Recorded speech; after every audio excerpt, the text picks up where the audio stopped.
If you clicked on this video, it's because you're ready for part 2 in this 5-part series about how to get started on YouTube. If you are, so am I, so let's get into it.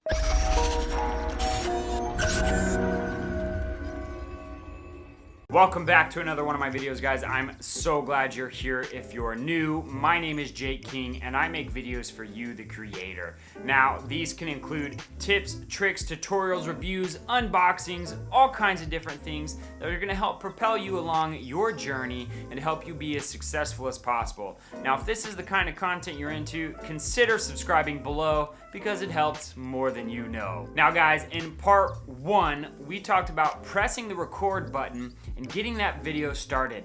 Now that you have recorded all of these clips, the next step naturally is to edit them and piece together that story so that you can upload. Now, if you don't have to edit, that means you did a one-shot video, and those are truly impressive. If you can think of any popular ones, I would say the one that stands out would be Old Spice commercials.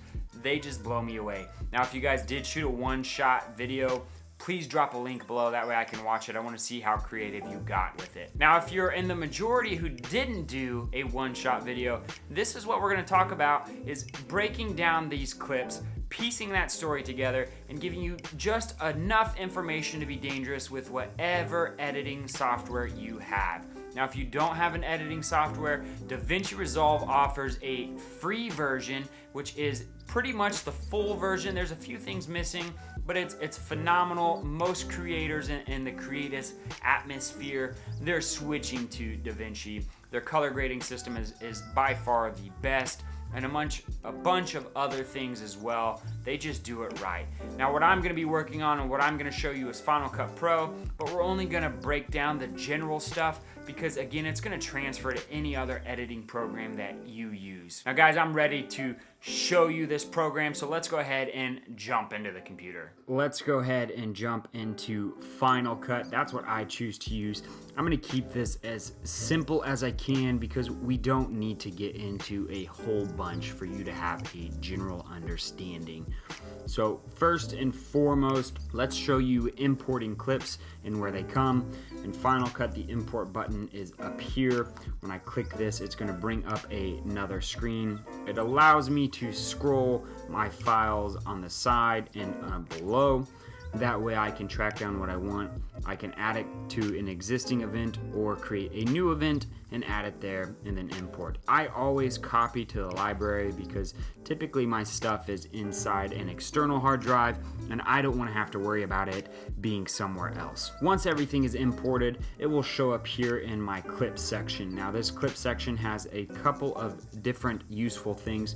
Here on this side, we can see the event, so you can see the different videos that I have over here, or different events that I am working on, depending on what you want to call it. And then inside each event is the items that you have imported to use for the event. Also, on this Finder side, you're going to see up here the ability to add photos from iPhoto in Final Cut, your GarageBand music if you have any, iTunes songs specifically. Make sure that if you're using any music, it is royalty free. I recommend Epidemic Sound. I've been using them for about 6 months now, and I'm very happy with them and their music choices. It is very fantastic. And you're also going to have some built-in sound effects or add your own sound effects as going. And then last but not least, on this side, you are going to have your titles and your generators and just different things all together to adjust and add to the video. Now, if we want to continue this title transition thing, down in the bottom right-hand corner over here, we have transitions. That way I can drag and drop them on the clips to add, the standard cross dissolve, and you can scroll over it like that just to see what it looks like. Same thing with the 3D rectangle here. This is what it would look like if I were to add it. Just by slowly scrolling, I can see and get a good general idea.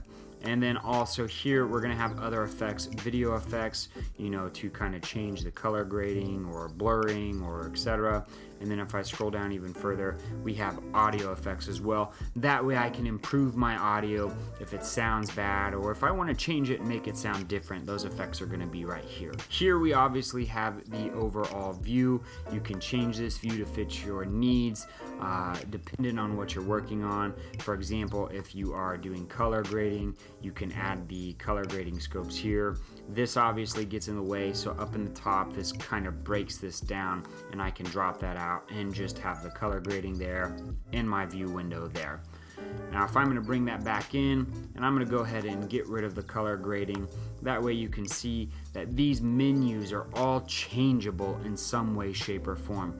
But it's nothing you're probably going to get into right away. Just in the future, know that it's available to you. What we want to look at is how we're going to take this basic clips that you've gotten together and turn them into a little bit of a story. So I'm going to go ahead and find just a general video, and I want to go ahead and add it to my project, my video that I'm going to inevitably export when all said and done. I'll go ahead and grab some clip. Once I have the clip, I can drag it down in and drop it, and you can see that it's expanded. It's showing me the keyframes. Below it's showing me the audio, and then I can scroll and scroll and scroll till I get to the end of the clip. Now, there is a couple different ways to edit this clip. If I look here at the bottom, I can tell that this is audio I don't want. I can click there, and then I can go ahead and click either the blade or Command B on the Mac, and that creates two separate clips, and then I can get rid of this by deleting it out. So your goal of editing a video is to piece everything together in some way, shape, or form so that it is a cohesive story. Having this extra in here, such as this, and again, I can tell by the audio that it's most likely going to be extra, me wandering around and wherever I'm at, not saying much. And as you do it more often, you'll see those things. You'll clip out these different pieces, and again, it's Command B when using the Mac, and you'll delete those pieces out. So now by doing that, removing that piece there, I have a cut where it's going to go from one video to the other. So we'll play that real quick. So you notice that cut there, but the story is consistent because of the audio. So again, the goal of editing the video is to get rid of the excess and to make sure that your story is going through. I showed you transitions earlier. If I wanted to add a different transition, such as the cross dissolve here, I can just drag and drop that over the clip, and this is what that would then look like. And I don't like the way that looks. I don't typically use transitions very much, but you can do just that. Now also notice when I click on a clip, this right hand side changes. This is the detail about the clip. So this clip name is DSC_0085. Up here we can see that that is the name there.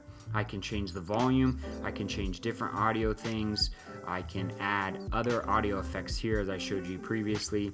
I can even click on this here to do some color grading. I can click here to change and scale the video. I can do a lot of different things within this program, but what we're working towards is just getting you up on YouTube. So what you need to know is how to import the clip here. Once you import the clip, it goes into an event, and then the event will have all of the clips here. You drag and drop the clips into place. You will cut said clip in one way, shape, or form to piece the items together so that we're getting rid of the excess video. And then when all said and done and you have your story shaped the way that you want it to be shaped, you'll export this video. Now, one of the things I really like about Final Cut is up in this right hand corner, I can share the project straight from here. And if I want to export straight to YouTube, I can click YouTube here. I can name whatever this is going to be, type my description, even add my tags to Git, and then go into the settings and either make it private, public, etc., and then next through to export the video. So it is very simple to utilize these programs to drag and drop your clips, cut and export. You just have to be brave enough to do it. And hopefully from the first video you realize that just press record is how you get into everything within this aspect. It's just jumping into it, figuring it out. There are many other videos that will go into great depth on how to do different editing techniques. I will be happy to make some more here in the near future and go into depth for you guys, but as of right now, I just want you to get the basics so that you can get that edited and ready to go on YouTube as fast as possible, because that's our goal. It's getting you started on YouTube in 2019. Hopefully guys, you had a takeaway from that quick breakdown. Remember, the important part is importing the clips, cutting out the extra garbage that doesn't need to be there so your story is just fluid, and then uploading from there. In part 3, we are going to talk about getting your YouTube channel ready and as professional looking as possible. We're going to break down your channel tags, your banner and image, just overall what you need to do when you're uploading that video, so when someone comes to your channel, they know what to expect. If this is something you liked, if this content was helpful, subscribe below. If you like this video, hit that like button because it helps more than you know. And last but not least guys, hit that bell because you're gonna get notified every time I release a video. Remember, this is part 2 in a 5-part series, so we have 3 more videos to go. I've got a couple other series coming up, especially one on color grading and why I think it's important, along with some other collaborations that I think will leave you guys kind of surprised and floored on who I'm working with. So hit that bell, get ready for those, and until next time, I'll see you in the next video.